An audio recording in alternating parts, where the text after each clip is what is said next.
Olá, estamos aqui em mais um episódio do SaúdeCast e hoje vou receber aqui duas pessoas maravilhosas nesse episódio que nós vamos falar de empreendedorismo jurídico, vamos contar alguns casos reais, vamos falar direito material contra plano de saúde, que eu tenho certeza que vai ser o foco aqui dessa mesa, para você, advogado, paciente, profissional da saúde, que tem interesse pela área da saúde e gosta de curtir os nossos episódios por conta do conteúdo que é entregue aqui. Então, hoje, assim, vou conduzir essa mesa de conversas aqui de uma maneira, assim, muito feliz, porque eu tô recebendo aqui na minha cidade, aqui na minha casa, duas pessoas muito especiais, né? O André, que vem lá de Varginha. André, Exato. sei que veio com a família toda para Foz do Iguaçu, para o nosso evento presencial.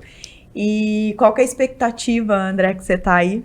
Nossa expectativa lá em cima, né? Tô muito feliz, como você disse, aproveitei para trazer minha mãe, minha esposa, minha filha, né? Foz do Iguaçu, um lugar incrível, então falei, vamos aproveitar que tem o evento que já é imperdível, então não vamos deixar de perder a oportunidade também de fazer um passeio, né? Um passeio turístico lá em Foz. Tô muito feliz e é uma honra enorme estar aqui. E a Cristina, que vem lá de Salvador. Super Cristina. animada, feliz da vida. Vim sozinha, família trabalhando, estudando, não pôde me acompanhar. Mas é uma felicidade imensa estar aqui com advogados especialistas, né? Um network incrível, estou muito feliz mesmo. Mas me contem uma coisa aqui. E essa virada aí de vocês esse ano, né? No direito da saúde, como que tá sendo isso? A Cristina já atuava, eu sei que a Cristina já tem uma advocacia, ela já trabalha, né, com as pessoas neurodivergentes, já atende, né, várias mães aí com filhos, né, que têm a condição de autista. Sei que o trabalho da Cristina é focado em plano de saúde, né, Cristina? Que você tem uma persona bem definida, né, que você faz tudo que uma mãe de autista precisa, mas você não atua contra o SUS, né, só contra o plano de saúde. Me conta, como que foi essa virada? Como que a Cristina chegou no direito da saúde? Então, eu já advogava, sempre gostei da advocacia, realmente é o que eu gosto de fazer, mas atuava na área de direito bancário. E lá por volta de 2014, meu filho mais novo precisou fazer terapias, fonoaudiologia, terapia ocupacional, e eu encontrei uma realidade muito difícil, não tinha clínica credenciada do plano que eu tinha na época para o atendimento dele. Então aconteceu o quê? Eu precisei judicializar para ter a cobertura integral das terapias. Então, esse foi realmente o start de tudo. E aí, lá nas clínicas, eu comecei a falar, pessoal, olha, eu consegui. E foi crescendo o movimento, crescendo, e hoje eu atuo só no direito da saúde e fui diversificando, né? Cancelamentos e outras ações também. Você vê como que é, né? A Cristina, ela acabou aqui de falar pra gente uma forma de prospecção de cliente. Né? Não é uma forma de prospecção muito justa, que faz parte da rotina dela, fez parte da rotina dela em algum momento, que era uma conversa sincera com mães que passavam pela mesma dificuldade. E aí, às vezes, as pessoas falam, eu não sei como conseguir cliente. Cristina, você abordou as mães nessa clínica ou você só contava a tua realidade e por conta do que você entregava ali para elas, elas acabavam tendo rapport, conexão com você e buscando teu serviço jurídico? Então, na verdade, eu criei grandes amizades nas clínicas. Então, era uma conversa muito natural, quase que como uma ajuda mesmo às outras mães. E dali, elas começaram também a passar informação para as outras amigas de outras clínicas e a coisa foi crescendo.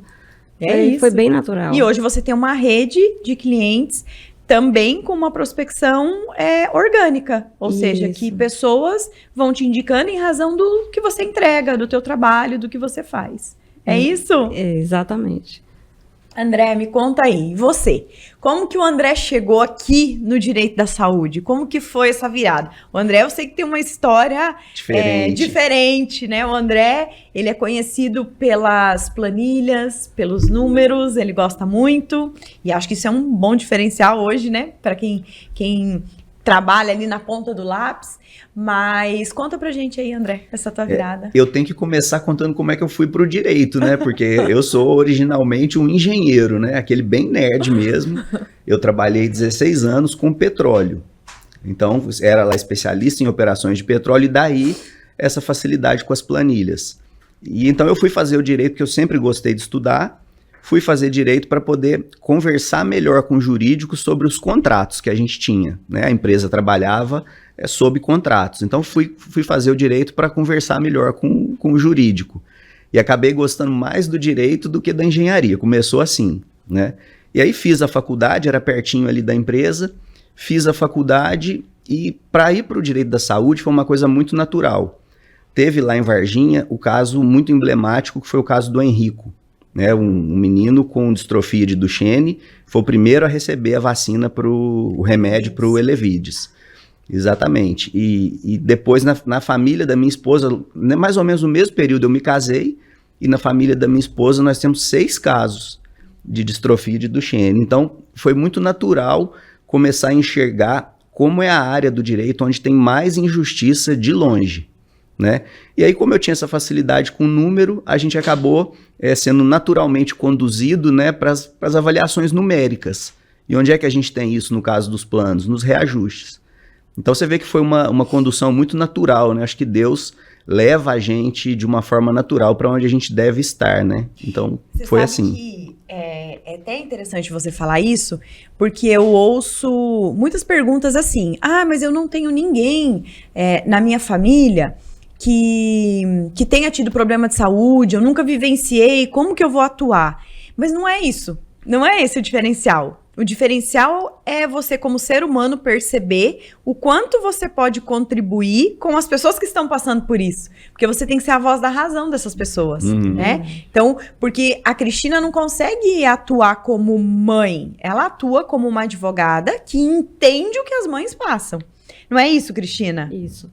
E eu tenho uma paciência com essas mães, porque muita gente fala, eu não consigo lidar com o estresse das mães. Eu consigo lidar muito bem, eu entendo. Eu acolho, porque realmente é muito difícil. Você ter um filho precisando fazer as terapias e não encontrar atendimento. É bem complicado. É isso. André, me conta aí. E lá nos reajustes, como que tá sendo aí?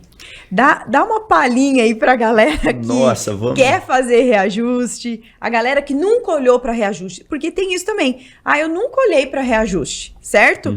Conta aí um pouquinho sobre esse produto. Vamos lá, olha que interessante. Ano passado, os planos praticamente dobraram o lucro, né? Eles fizeram 11 bilhões, é até difícil saber quanto dinheiro é isso, mas 11 bilhões são 11 mil milhões. Então imagina quem está querendo aí R$1 milhão, imagina fazer isso 11 mil vezes, né? E esse ano, no primeiro trimestre, já vamos lá próximo dos 7 bi. Ou seja, esse ano vai dobrar de novo. Se você pensar que um plano só pode reajustar na proporção do seu aumento de gastos, ele nunca poderia conseguir dobrar os lucros e dobrar uma vez mais, né? Porque se ele só pode reajustar na mesma proporção que sobe os custos, como é que o lucro vai subir, né? Então, assim, vamos dizer que você tem 52 milhões de usuários de plano de saúde, todos estão sofrendo reajustes abusivos. Porque muitas vezes você tem esses reajustes abusivos até nos planos individuais, que deveriam seguir os reajustes da ANS, e chega muito cliente para a gente que o plano não seguiu esses reajustes. Muito mais do que é o reajuste oficial, né? Que ano passado foi 6,91. 6,91. E a gente sabe que tem plano aí que chegou a reajustar 40%, né? Exatamente. Então, um abuso sem limites, né? Os planos vão construindo essa lucratividade enorme, abuso em cima de abuso. Então, quem quiser se juntar a nós para combater esse tipo de abuso é muito bem-vindo, né? A gente não vê colegas como concorrentes de forma nenhuma. Você vê lá no nosso grupo, eu estou sempre aberto a ajudar, a ensinar, né? Mostrar para a pessoa como é que isso é feito. Criou a tabela. Criamos uma tabela, uma calculadora, né? Uhum. E aí quem quiser vir, pode vir, porque não vai ser visto como concorrente, né? O grupo é muito aberto, são pessoas de propósito muito alinhado que estão ali para se ajudar. Então tem espaço para todo mundo, não importa quantas pessoas virem, a gente vai conseguir ajudar muita gente e combater essa abusividade absurda que está aí. E é isso. E uma coisa que eu percebo muito, independente do que for na área da saúde, é a carência de informação do usuário do plano. Né? Vamos focar aqui em plano de saúde. A carência de informações. É muito comum lá no nosso escritório chegar pacientes pra gente, familiares de pacientes, dizendo o seguinte: olha, o plano diz que não, mas eu nem briguei, porque eu briguei, eu nem lutei, né? Eu nem lutei, porque eu achava realmente que isso estava certo. E aí ele chega lá porque ele viu um criativo, ele viu um anúncio, né, de alguém que dizia que aquilo era uma prática abusiva. E não é raro também essa pessoa já ter prescrito o direito, ela não poder mais reaver ou reembolsar aquele valor que foi negado para ela indevidamente, porque ela desconhecia aquele direito.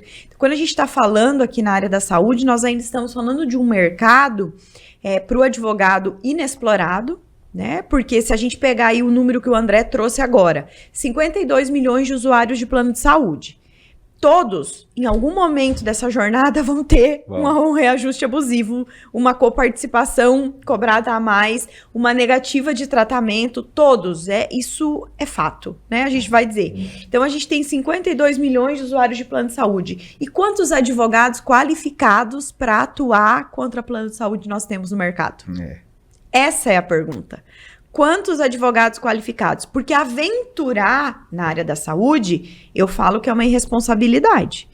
Porque existem, sim, detalhes que são bem peculiares da nossa área, que perpassam ali as resoluções da ANS, que perpassam a legislação do plano de saúde, e que é o que a gente acaba tendo de domínio no nosso dia a dia. Porque a gente vê tantas vezes aquilo que a gente já... né, tem aquele insight de maneira muito fácil.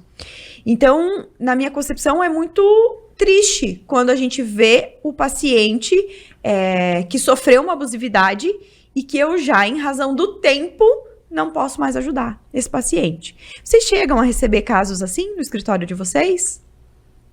Então, eu recebo muitas pessoas dizendo assim, doutora, eu não sabia que se o plano não tem a clínica, eu poderia indicar uma clínica particular ou pedir o reembolso integral. Então, eles não têm noção de que tem esse direito.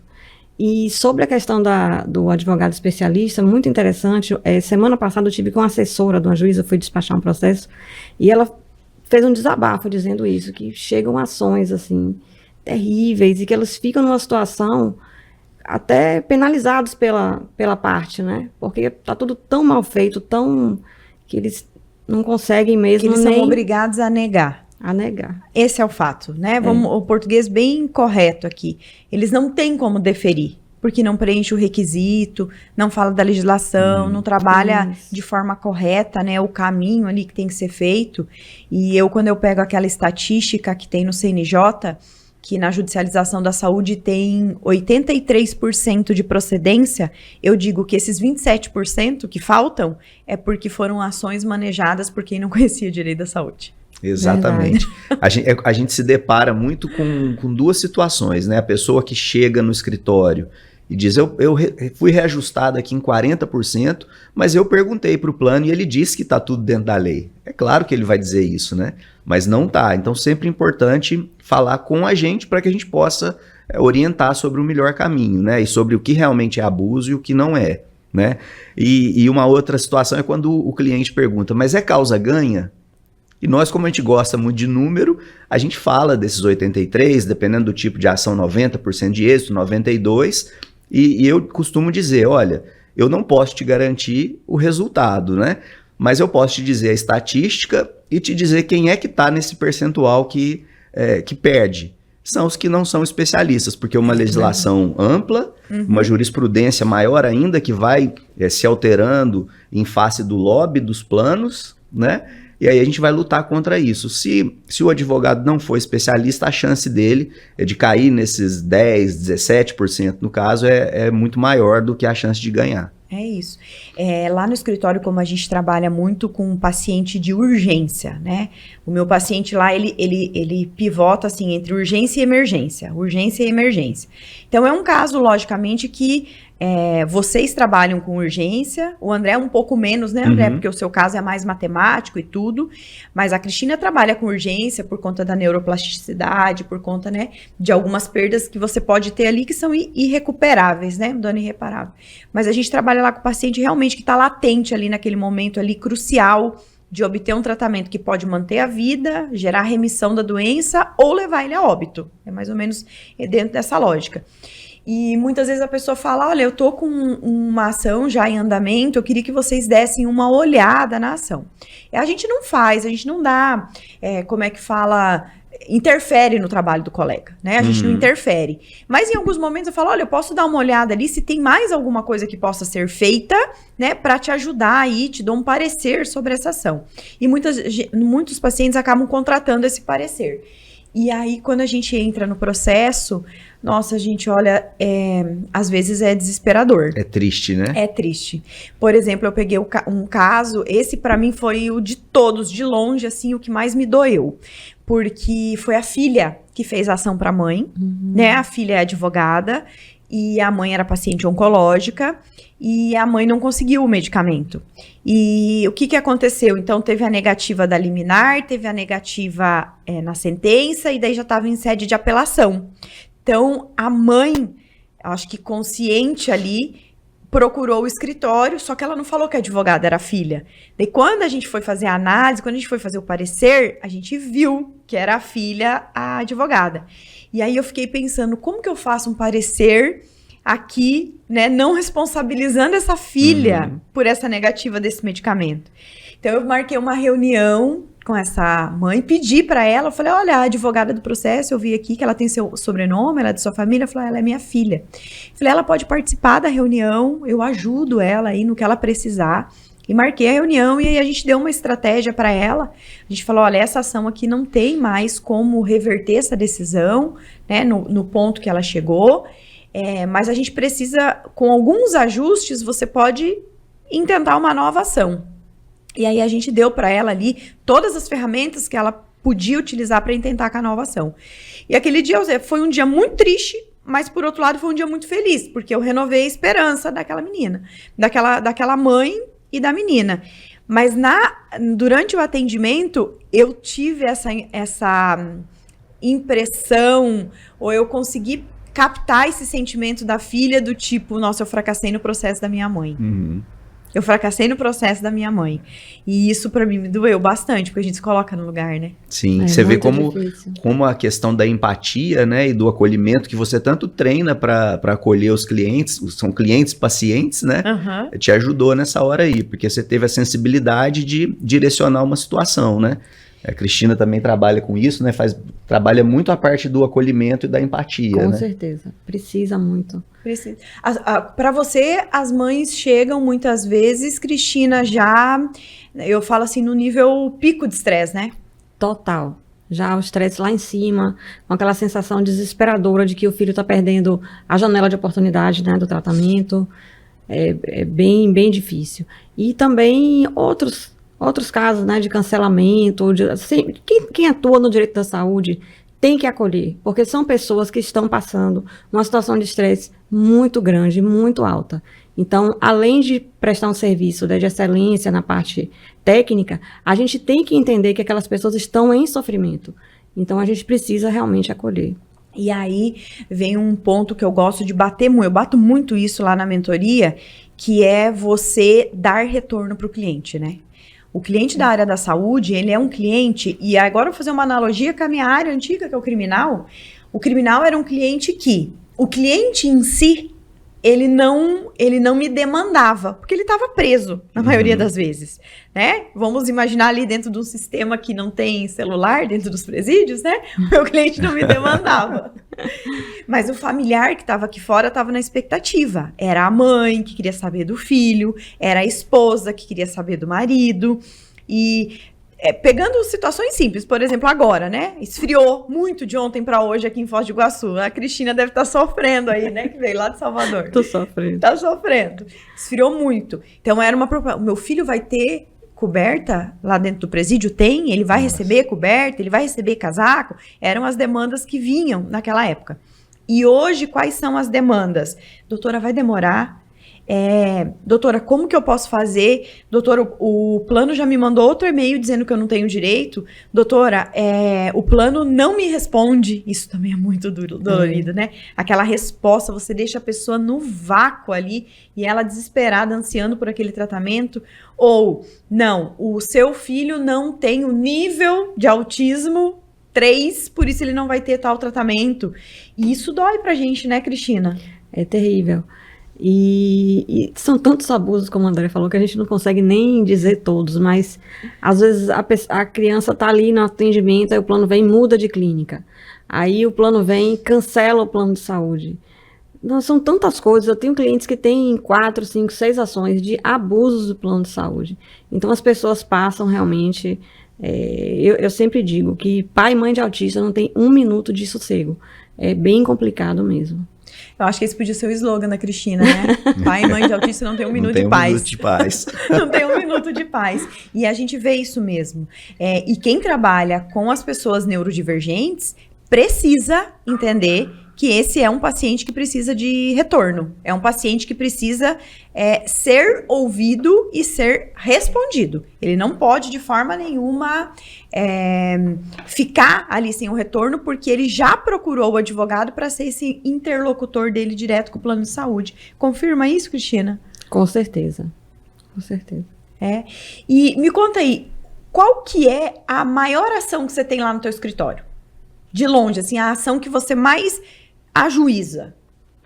Olha, hoje eu tenho ajuizado muitas ações de reajuste de plano de saúde também, porque todos os meus clientes estão passando por esse problema. Quem tem plano de saúde hoje está prestes a abandonar o plano ou ir para um plano inferior, com coparticipação, mais oneroso. Então, realmente, foi uma demanda que cresceu muito nos últimos tempos, né? Acho que de uns 3 anos para cá, a coisa ficou bem grave mesmo. Inclusive, na última faixa etária, tenho pego reajuste de 77% aos 59 anos. É para expulsar mesmo o consumidor. Então, hoje é uma demanda que eu tenho em crescente alta mesmo. Você vê, né? O plano reajusta 77%, né? Em alguns casos aí, né? Mas a gente sabe que uma média de reajuste abusivo aí é de 35% a 40%. Essa é a média, né? A gente vai ter aqueles casos muito altos, os casos mais moderados, mas o reajuste é abusivo de qualquer forma. E o plano tem a pachorra de dizer que trabalha equilibrando as pernas. Ele fala muito em equilíbrio, né? Econômico. Equilíbrio. Como é que eu vou medir quanto equilíbrio ou desequilíbrio eu tenho se um lado está sofrendo um abuso de ser aumentado em 70% ou em 30% que seja, e o outro lado está dobrando o lucro, né? Dobrando, triplicando. Entendeu? Ano a ano. Você vê que o que a Cristina menciona dos últimos 3 anos para cá é exatamente quando começa uma subida exponencial de lucratividade para os planos. Construído em cima de quê? Abuso em aumento, cancelamento indevido. O que é fazer um reajuste de 70% se não cancelar indiretamente um plano? Exatamente. Porque nós estamos falando de uma pessoa que paga R$3.000, ter um salto para R$5.100, mais ou menos, fazendo uma conta por alto. Mas vamos pegar um plano menor, que a boa parte paga aí um plano de R$1.000 mensais, um reajuste de 70%, vai para R$1.700. Vai para R$1.700. Né? Um reajuste de 35% vai para R$1.350, certo? Mas no ano, isso é representativo na renda de uma família. Demais. Se você pegar uma criança, por exemplo, que está dentro do espectro autista, que precisa de muitas terapias e que a família recebe o BPC, poxa, o BPC só vai dar para pagar o plano. Vai mais consumir nada. Ali todo o recurso para pagar o plano. A gente até costuma falar, se você está sofrendo reajuste abusivo, ficar sem plano ou sem dinheiro é só uma questão de tempo. Né? É só uma questão de tempo, real, porque o que acaba acontecendo é isso. Eu vejo os planos pegarem os usuários em 2 momentos, né? 2 momentos bem importantes. Eles usam o usuário ali para ter aquele usuário que não usa o plano de saúde, né? Então, assim, é do nascimento ali, né? Até 18, 19 anos. Até ali, eu falo que ali é o produto de ouro, né? Porque você vai usar o básico do básico do básico. E aí, na hora que você apresenta um diagnóstico, eles te mandam uma cartinha dizendo que não tem mais interesse comercial em manter contrato com você. Ou quando você fica idoso, né? Eu também não tenho mais interesse de manter acordo comercial com você. E aí você fica pensando, tem pessoas que pagaram 20, 30 anos o plano de saúde, usando pouquíssimas vezes, ou seja, deram lucro para o plano de saúde, lucro real para o plano de saúde, e aí no momento que ela precisa, que ela teria aquela poupança, né, para poder usar, o plano diz, não, agora você não tem mais interesse. E quantas pessoas não sabem que elas podem entrar com uma ação, pedir a manutenção desse plano? Quantas pessoas, na hora que elas recebem aquela cartinha da coparticipação, nossa, ontem eu vi isso, são 100 empregados da Nestlé, que tem um plano, eu vou até falar aqui, né, porque eu posso falar, isso aqui não é um plano É patrocinado, empresarial. podcast patrocinado pela Nestlé. Não tem o patrocínio da Nestlé, eu posso falar, né? Tem um plano de saúde de autogestão, e o holerite do funcionário, ele ganha lá R$2.000 com os descontos, 945 desconto de coparticipação. Nossa. Então ele ganha 945 de coparticipação, descontos em cargos, ele recebeu 300 e poucos reais de salário em dinheiro. Um O absurdo que ele faz completo. com isso? O que ele faz? Então, essa coparticipação abusiva, ela também ela é tão danosa quanto o reajuste do plano. Exato. E a coparticipação, ela é muito fácil, a abusividade é mais fácil de ser enxergada, identificada, né? Porque o limite da coparticipação é o valor da mensalidade. Então, se eu pago R$300 de mensalidade, o limite da coparticipação é R$300. Então, esse é um ponto para o pessoal ficar atento. E um outro ponto que você tocou, que é importantíssimo a gente falar, é a questão do cancelamento por iniciativa do plano. Unilateral, né? Exato. Ele só pode acontecer, e isso é importantíssimo que todo mundo tenha essa informação. O cancelamento só pode acontecer em caso de fraude contra o plano, ou seja, você apresentar um recibo falso para receber um reembolso ao qual você não tem direito, ou a inadimplência por mais de 60 dias, e mesmo assim o plano ainda tem que seguir um rito para fazer o cancelamento. Então, tanto quando o plano perde o interesse e faz esse cancelamento unilateral, quanto o medo que os clientes costumam ter de retaliação, né? A gente responde a essa objeção, a esse medo, mencionando isso. O plano não pode fazer nenhum tipo de retaliação. Se ele fizer isso, vai contar a seu favor no processo, porque vai dar robustez ao que a gente está alegando, e só pode ser cancelado, então, por inadimplência ou fraude, porque o plano perdeu o interesse ou por qualquer outro motivo, porque você entrou na justiça contra o plano, isso jamais pode acontecer. Exatamente. E outra coisa que eu vejo muito no plano de saúde, que é uma abusividade assim bem recorrente, são no momento da venda do plano de saúde, os corretores, para fechar ali e eles ganharem aquela comissão, aquele pagamento em razão da concretização desse negócio com o usuário do plano, eles fabricam documentos, certo? A gente se depara muito com isso, que isso caracteriza a fraude. E aí eles jogam esse ônus lá pro consumidor. Então, assim, eu já peguei casos de uma pessoa que morava, eu vou até dar um caso prático, assim, sem citar o nome.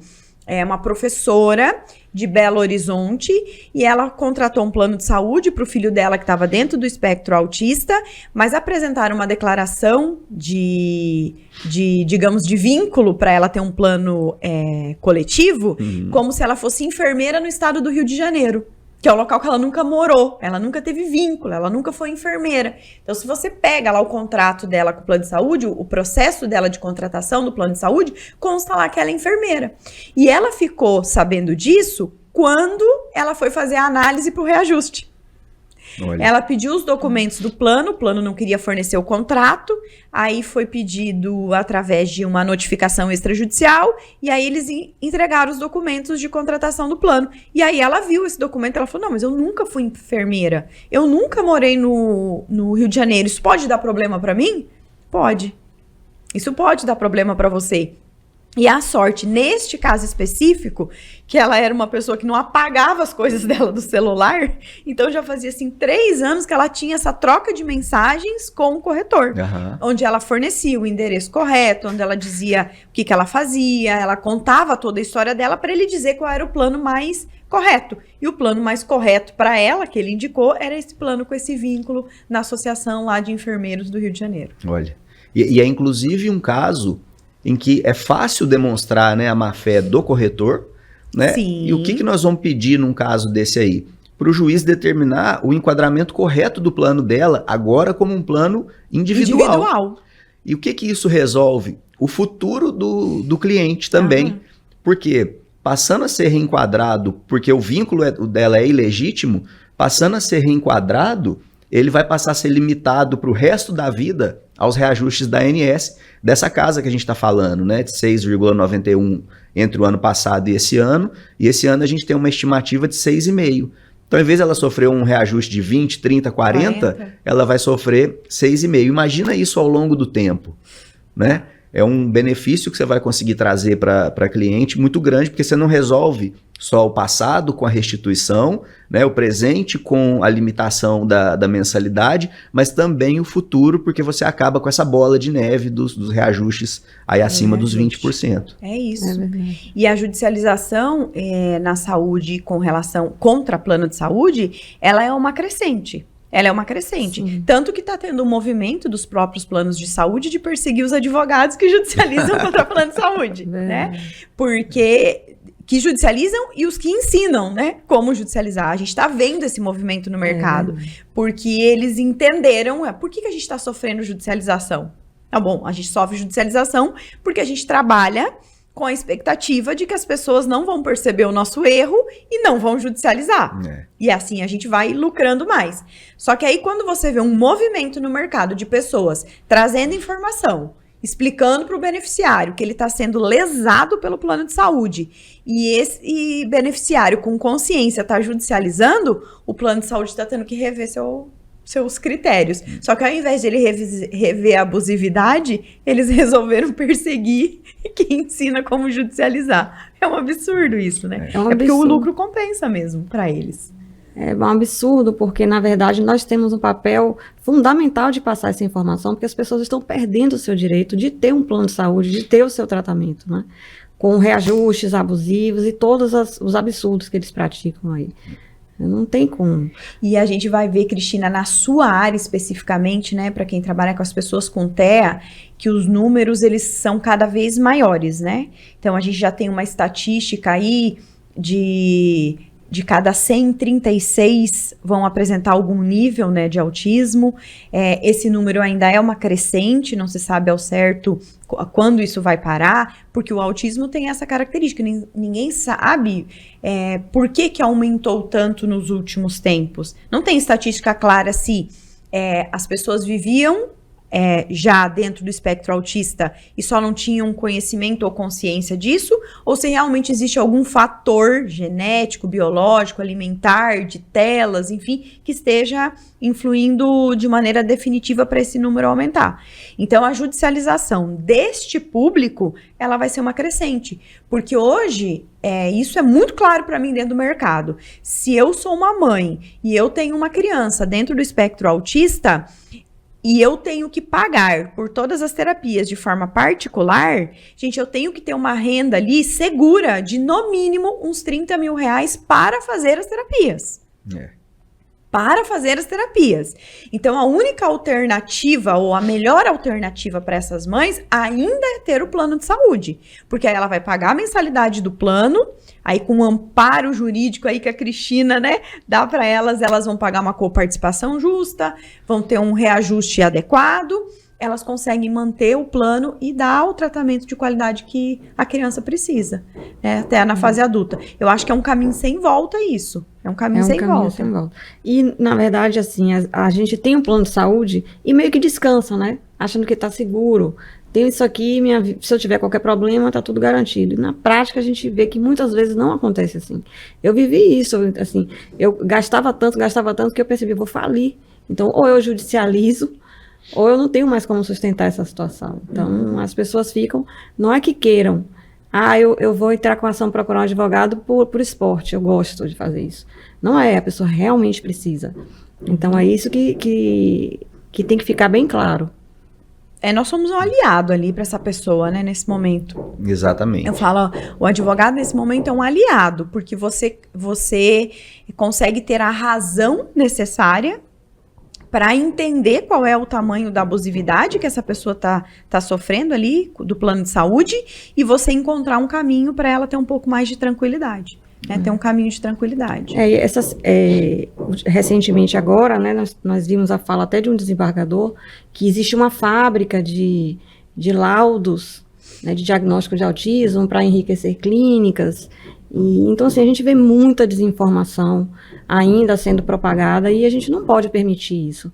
Mas precisamos realmente esclarecer o que é o autismo, qual a dificuldade que essas famílias enfrentam no dia a dia, né? Pode haver uma fraude aqui, outra ali, claro, óbvio, mas não é a regra. Não é a regra de forma nenhuma. Ninguém quer criar ou elaborar um diagnóstico de autismo para seu filho ou para sua filha. Muito pelo contrário. Né? Na verdade, as pessoas até lutam durante muito tempo para não concretizar esse diagnóstico. Isso. Né? Elas ficam, não, vamos tentar mais uma opinião, vamos fazer mais algum exame, vamos buscar mais alguma alternativa, porque muitos pais relutam nesse diagnóstico desde o início, porque aí você começa realmente uma batalha contra o plano, é uma batalha contra a escola, é uma batalha na sociedade, porque ainda tem muito preconceito, muito capacitismo, a gente sabe disso. Isso. Então é uma batalha diária com as pessoas. E eu vejo que o trabalho do advogado nesta área específica, agora falando bem da persona da Cristina ali, que é a mãe e a família, enfim, que luta para essa pessoa dentro do espectro autista, que está dentro dessa condição, é um trabalho de conscientização, mas também de estar do lado. Né? Estar ao lado.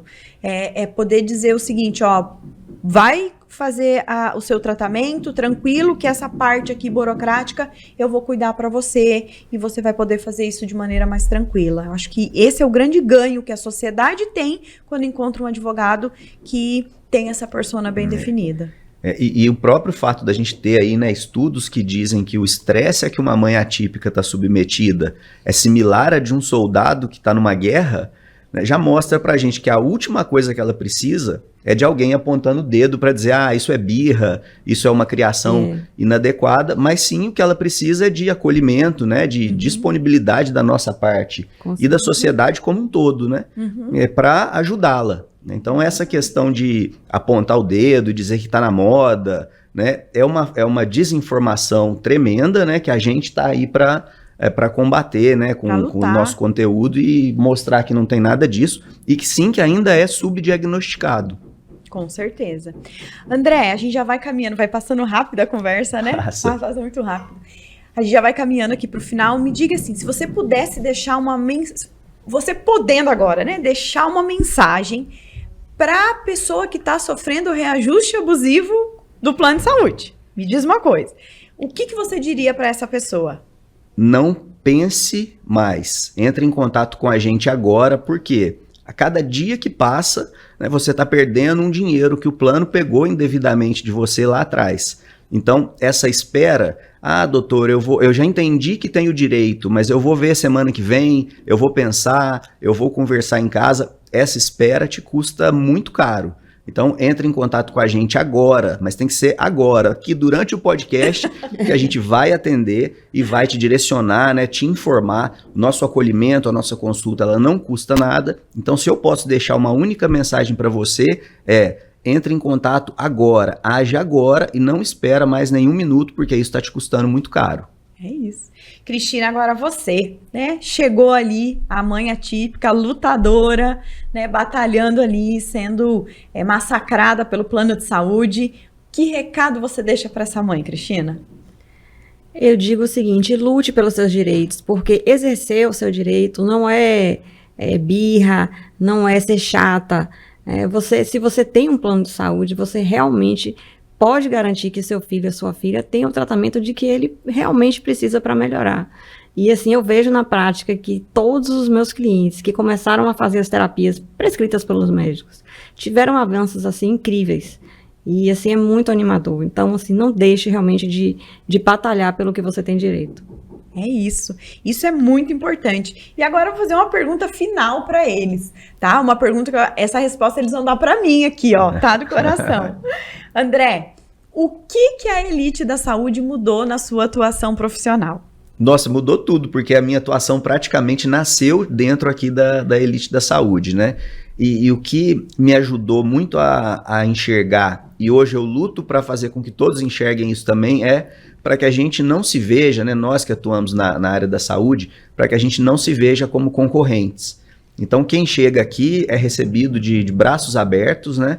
E a gente vai hoje, né? Eu, como mentorado e também como ajudante aí de acolhimento do pessoal que chega, a gente vai te ajudar, né? Se você quiser vir para cá, a gente vai te ajudar a montar o seu escritório, montar a sua atuação e conduzir essa atuação não entre concorrentes, mas entre amigos, entre pessoas com propósito alinhado que vão te ajudar a ir em frente. Ai, obrigada, André. Ai, como é bom ouvir isso, viu? Como mentor, isso é muito bom ouvir. E Cristina, e você? A Cristina, para mim, ela passa a serenidade. Serenidade. Né? Ela é a pessoa serena. Eu falo, eu queria ter a calma da Cristina, né? Mas eu sei que ela luta ali, é brava, né? Quando precisa. Quando precisa, tem que ser firme.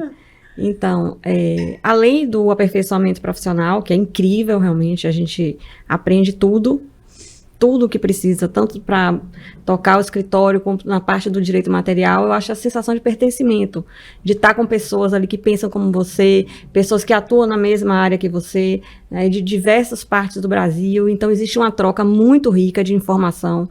Eu realmente estou muito feliz. Ai, que bom. E eu que fico mais feliz ainda, né? Receber eles aqui nesse episódio, aqui na Terra das Cataratas, né? Sejam bem-vindos aqui, ó, um bem-vindos formal para vocês.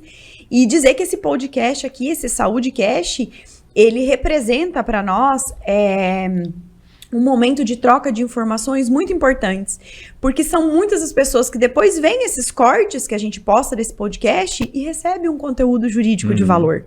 Eu acho que esses momentos aqui, eles precisam ser reiterados pela gente, porque olha quantas coisas importantes o André trouxe para vocês aqui hoje, quantas coisas importantes a Cristina trouxe para você aqui hoje. Mas a mensagem central aqui é a seguinte: se você é advogado e se você não tem uma área ainda, ou se você já atua e você nunca olhou para o direito da saúde, eu acho que o direito da saúde merece aí a sua atenção, porque é um oceano azul de possibilidades real, independente da persona que você escolher trabalhar.